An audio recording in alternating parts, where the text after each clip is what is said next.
15 और 16 मार्च को हुई देशव्यापी बैंक हड़ताल का असर चंडीगढ़ ट्राई सिटी में भी देखने को मिला।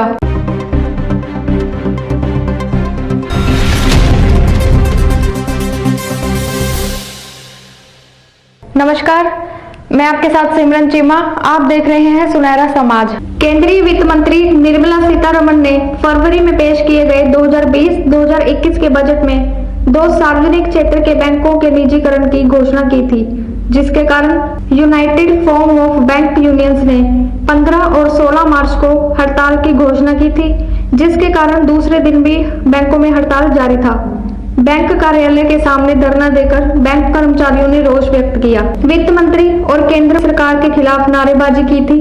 हड़ताल के दौरान कई बैंक कर्मचारियों ने अपने विचार व्यक्त किए। बहुत ही गलत कदम है सरकार का, जिसका सभी बैंक पूरे भारतवर्ष में पुरजोर विरोध कर रहे हैं और उसी के लिए आप देख रहे हैं जो पीछे शोर हो रहा है। ये दर्शाता है कि हम सब कितने आक्रोशित हैं, कितने लोग गुस्से में हैं। सारे बैंक बंद हैं।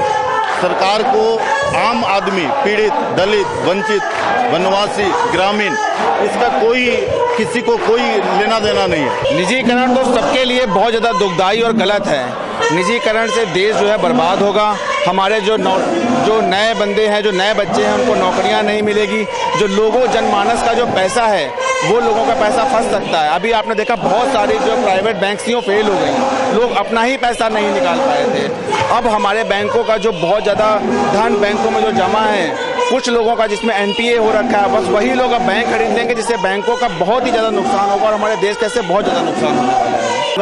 कि ये जो काम हो रहा है ये आपके भले के लिए हो रहा है। हो सकता है 2 दिन शाखा नहीं खुली हुई, आपको थोड़ा बहुत नुकसान हो, लेकिन सोचिए जब आपका पूरा धन किसी बैंक में फंस जाएगा और वो बैंक प्राइवेटाइज हो जाएगी, कल को बैंक डूब गई तो आपका सारा पैसा डूब जाएगा। आपके बच्चों को नौकरियां नहीं मिलने वाली हैं, क्योंकि सरकारी बैंक में नौकरियां जो हैं हर साल आती थी। जब प्राइवेटाइज हो जाएगा तो वो बनिया की दुकान बन जाएगी, लोगों की नौकरियां भी चली जाएंगी। तो देश के लिए जनधन योजना में जिस लोगों का खाता खुला है, जो सब्सिडियां आ रही हैं, वो सब सरकारी बैंकों में आती हैं। गरीब लोगों के लिए काम सरकारी बैंक करती है और उनका रहना देश की प्रगति के लिए अत्यंत आवश्यक है। बैंक ऑलरेडी बहुत मजबूत है। जितने के जितने पब्लिक सेक्टर बैंक हैं वो सारे के सारे ऑपरेटिंग प्रॉफिट में हैं। वेयर एज अगर आप प्राइवेट बैंकों की बात करें तो प्राइवेट बैंकों में पंजाब एंड महाराष्ट्र बैंक में क्या हुआ, जो भी वहाँ पे हुआ उसकी वजह से बहुत सारे वहाँ के कस्टमर्स को सुसाइड करना पड़ा।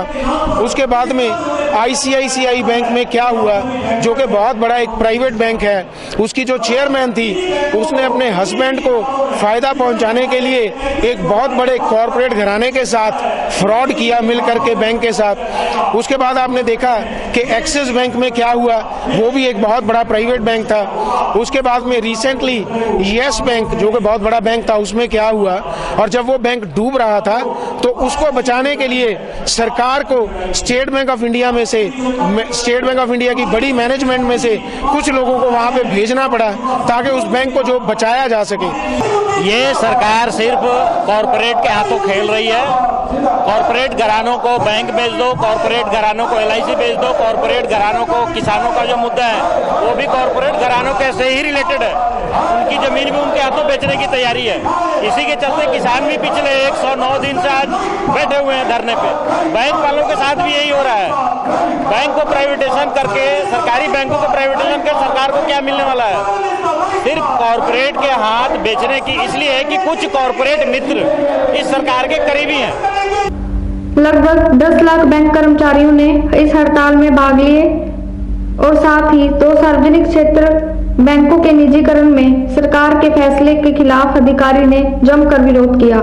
उनका कहना है कि सार्वजनिक क्षेत्रों के बैंकों के निजीकरण के लिए केंद्र सरकार द्वारा लिए गए निर्णय राष्ट्रीय हित में नहीं बल्कि कुछ पूंजीपतियों के हित में है। इसलिए सभी बैंक कर्मचारी यूनियनों ने एकजुट होकर इसका जमकर विरोध किया।